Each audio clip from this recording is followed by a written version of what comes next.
पनीर शटाई ऐकायला जरा अवघड वाटणारी परंतु बनवायला अतिशय सोपी व खायला चमचमीत अशी ही पनीरची रेसिपी आज आपण बनवणार आहोत।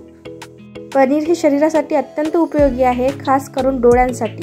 परंतु बऱ्याच लोकांना पनीर आवडत नाही, परंतु थोडी चायनीज स्टाईलची ही पनीरची रेसिपी तुम्ही जर ट्राय केली तर तुम्हाला घरी नेहमीच्या रेसिपीची डिमांड येईल।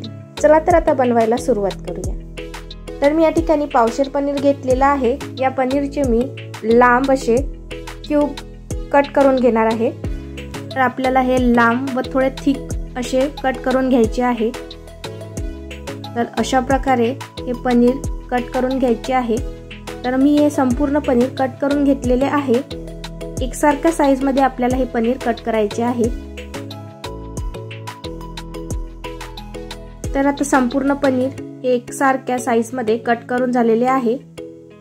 तर या पनीरला डीप करण्यासाठी आपण स्लरी तयार करून घेऊया। त्यासाठी एका बाउल मध्ये अर्धी वाटी मैदा घ्यायचा आहे।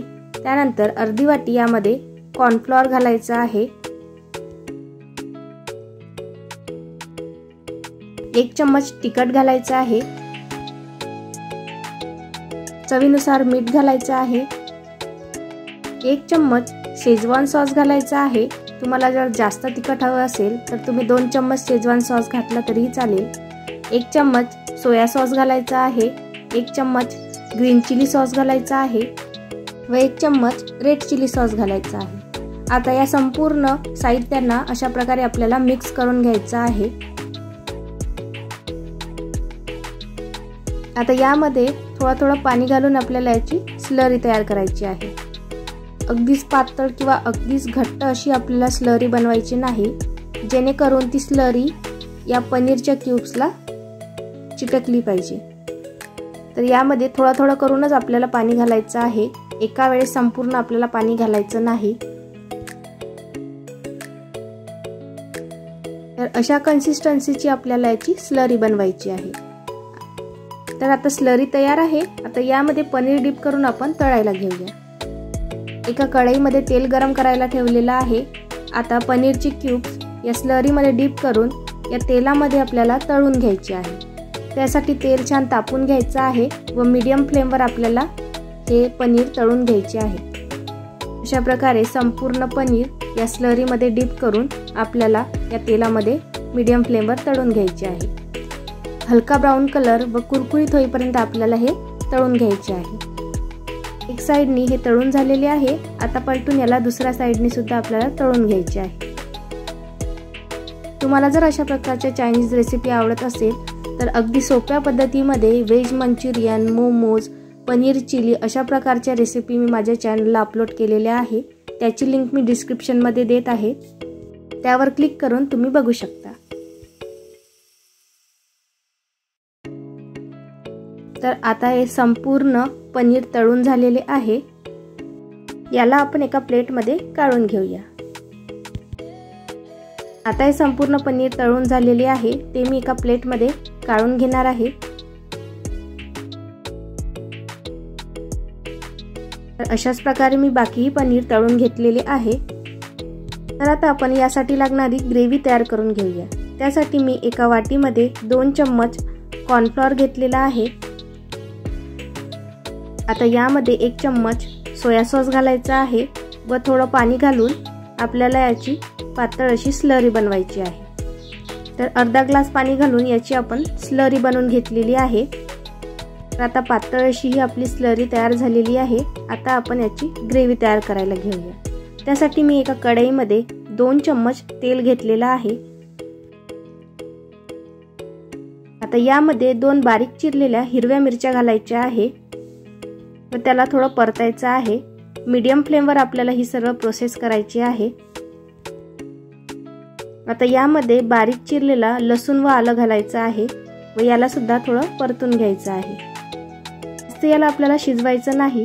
आता यामध्ये बारीक चिरलेली शिमला मिरची घालायची आहे, त्याला सुद्धा 1 मिनिटभर छान परतून घ्यायचं आहे। आता यामध्ये बारीक चिरलेला कांदा घालायचा आहे, त्याला सुद्धा थोडं परतायचं आहे। आता यामध्ये बारीक चिरलेला पत्ताकोबी घालायचा आहे। तर अर्धी वाटी पत्ताकोबी यामध्ये मी घातलेला आहे। आता याला सुद्धा एखाद मिनिटभर परतून झाल्यानंतर यामध्ये आता आपल्याला सॉसेस घालायचे आहे। अगदी जास्त आपल्याला याला परतायचं नाही, अगदी एखाद मिनिटभर याला मीडियम फ्लेमवर परतून घ्यायचं आहे। आता 1 चम्मच यामध्ये ग्रीन चिली सॉस घालायचा आहे, 1 चम्मच रेड चिली सॉस घालायचा आहे व थोडं याला परतून घ्यायचं आहे। आता यामध्ये आपण जी स्लरी तयार केली होती ती घालायची आहे। या स्लरीमध्ये मी सोया सॉस घातलेला होता, त्यामुळे आणखी मी सोया सॉस घातलेला नाही। तुम्हाला जर घालायचा असेल तर तुम्ही घालू शकता व चवीपुरते यामध्ये मीठ घालायचं आहे। 1 मिनिटभर परतल्यानंतर हे थोडं घट्ट होतं, तर यामध्ये आपल्याला पाणी घालायचं आहे व याला थोडंसं पातळ असं करायचं आहे। याची घट्टसर अशी ग्रेव्ही होईल एवढंच आपल्याला यामध्ये पाणी घालायचं आहे, अगदी जास्त आपल्याला यामध्ये पाणी घालायचं नाही। तर ग्रेव्ही अगदीच घट्ट वाटत असेल तर थोडं पाणी यामध्ये घातलं तरी चालेल। आता या ग्रेव्हीला एखाद मिनिटभर छान परतून झालेला आहे। आता यामध्ये 2 चम्मच टोमॅटो सॉस घालायचा आहे व त्याला सुद्धा थोडं परतून घ्यायचं आहे। तर ही ग्रेव्ही मला थोडी घट्ट वाटत आहे, तर मी यामध्ये थोडं पाणी ऍड करणार आहे। तर याला अशा प्रकारे एखाद मिनिटभर लो फ्लेमवर छान परतून शिजवून घ्यायचं आहे। तर 1 उकळी आपल्याला याला काढून घ्यायची आहे। आता ही ग्रेव्ही तयार आहे। आता आपण जी तळलेली पनीर आहे त्याला स्टिक लावून घेणार आहोत। अशा प्रकारचे स्टिक आपल्याला याला लावून घ्यायचे आहे। हे स्टिक बाजारामध्ये सहज उपलब्ध होते। तर आता मी हे स्टिक संपूर्ण पनीरला लावून घेणार आहे।